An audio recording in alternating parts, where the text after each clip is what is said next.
Welcome to This Explainer. Today, we're diving into a story that gently, almost sweetly invites you in and then literally emotionally body slams you without a single warning.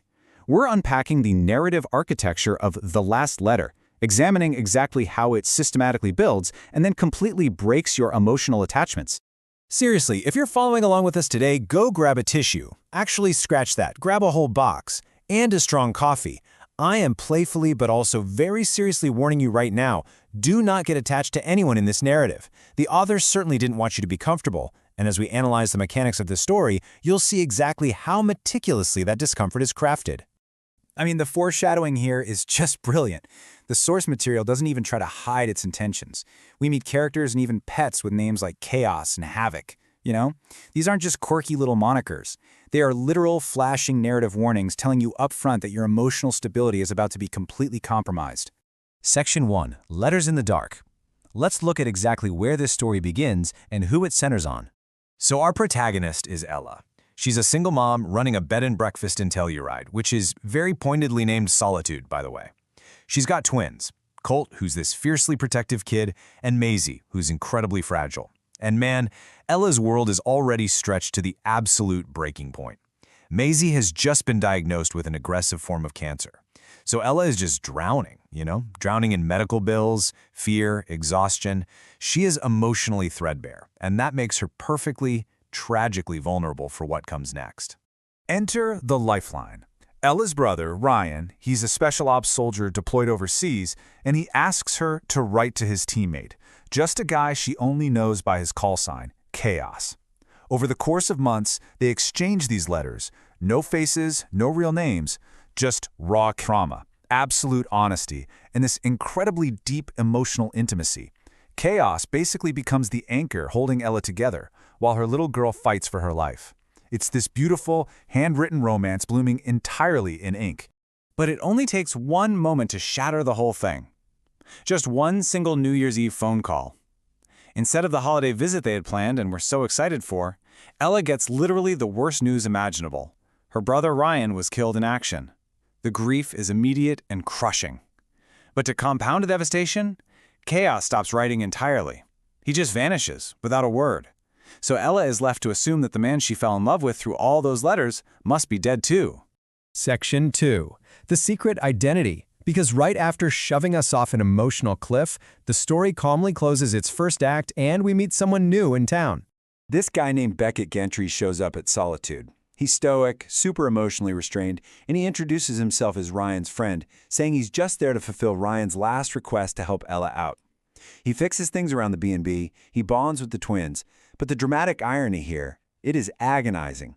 Ella has absolutely no idea that this quiet, closed-off handyman fixing her porch is actually Chaos, the deeply vulnerable, passionate man she fell in love with in the dark. So the real crux of this is the lie of omission. He is Chaos, but he says absolutely nothing. Beckett is essentially living in this emotional purgatory. He's standing right in front of the woman he loves, day after day, watching her grieve for her brother and for him. He hides behind his sense of duty and this massive secret because he's just terrified of ruining the fragile little bit of stability he's building with her family. Then reality hits hard. Maisie's chemo stops working. She needs a new treatment that is wildly expensive, and of course, insurance denies it. Here is where Beckett executes a wildly pragmatic yet devastating solution. He finds a bureaucratic loophole. If he legally adopts Colt and Maisie, his military disability insurance will completely cover the life-saving treatment. He literally asks Ella to marry him strictly as a medical strategy. Now, she turns down the marriage, but she does agree to the adoption. So he binds himself to this family permanently, all while still desperately hiding his true identity. Section 3. The truth detonates. Because in a story like this, a secret that massive is basically a ticking time bomb. So Ella and Beckett actually start a genuine romantic relationship after the adoption goes through. Things are finally looking hopeful. But then red tape ruins everything. The insurance company starts investigating this sudden, highly convenient adoption claim. They demand proof of a prior relationship, and Beckett has absolutely zero options left. To save Maisie's life, he is forced to hand over those intimate letters to the insurance agent as proof. And just like that, boom, his secret identity is instantly, explosively exposed to Ella. Let's look at the confession here, because it really piles on the tragedy. Ella realizes the guy she relied on during her absolute darkest days never actually disappeared. He just stood right in front of her and lied. Beckett finally breaks down and explains this crushing guilt he's been carrying around. You see, on a previous mission, a tragic mistake shattered him, which forced him to sit out the next operation, so Ryan took his place, and Ryan died. Beckett firmly believes Ryan died because of him, and it was that immense guilt that kept him completely silent. Now, Ella doesn't actually blame him for her brother's death, but the damage from the lie, it's permanent. As the source material so perfectly puts it, love is still there, but trust is not. In this narrative, broken trust has real, severe consequences. There's no magical overnight romance fix here. Ella ends the relationship, and Beckett is forced to pack up and move out of the bed and breakfast. Section 4. Miracles and Tragedy. Or, as I like to call it, weaponizing hope. The pacing here is where the story truly masterclasses emotional damage. To his credit, Beckett doesn't just run away. He stays in town, slowly, carefully. He starts earning back her trust through months of just really respectful co-parenting. And then, an impossible miracle actually happens. Maisie's scans come back totally clean. She is in remission. The cancer is gone. For a second, the world finally feels generous.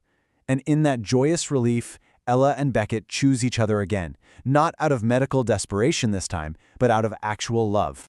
But let's look at this timeline, because it reveals the absolute emotional annihilation this story has been setting us up for. Ryan's death, the cancer worsening, the breakup, the glorious brief remission. You guys, the source material gives you exactly one chapter of happiness. One. The very next morning, Colt goes on a school hiking trip. There is a landslide. Beckett, who's working search and rescue now, responds to the call, only to find Colt fatally injured after shielding another child.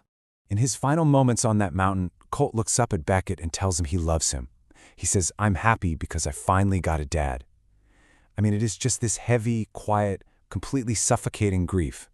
All the fast-paced drama of the earlier acts, it completely stops right here.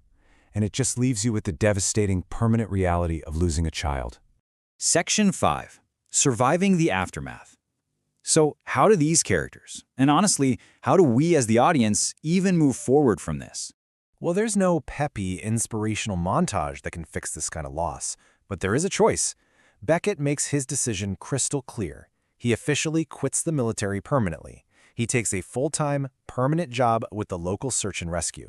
He chooses stability over duty. He chooses presence over sacrifice. He proves to Ella that no matter what, he isn't going anywhere. And that choice, that becomes Ella's anchor. It shows her that while the grief is always going to be there, joy is actually still possible right alongside it. The story then jumps forward 5 whole years in the epilogue, and this jump is absolutely vital. Because realistically, time provides the only real space needed for this kind of suffocating pain to settle into something you can actually survive. We finally see a healthy, cancer-free Maisie visiting her brother's grave. The family has grown, Ella and Beckett are steady, and Maisie makes this beautiful promise to Colt. She promises to live enough for both of them. They carry his memory forward, instead of just letting the tragedy freeze them in place.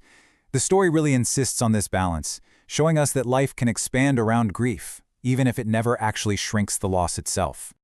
And that brings us to the end of our explainer. We've traced exactly how this narrative brilliantly builds up your hope, only to engineer some serious, whiplash-inducing emotional damage.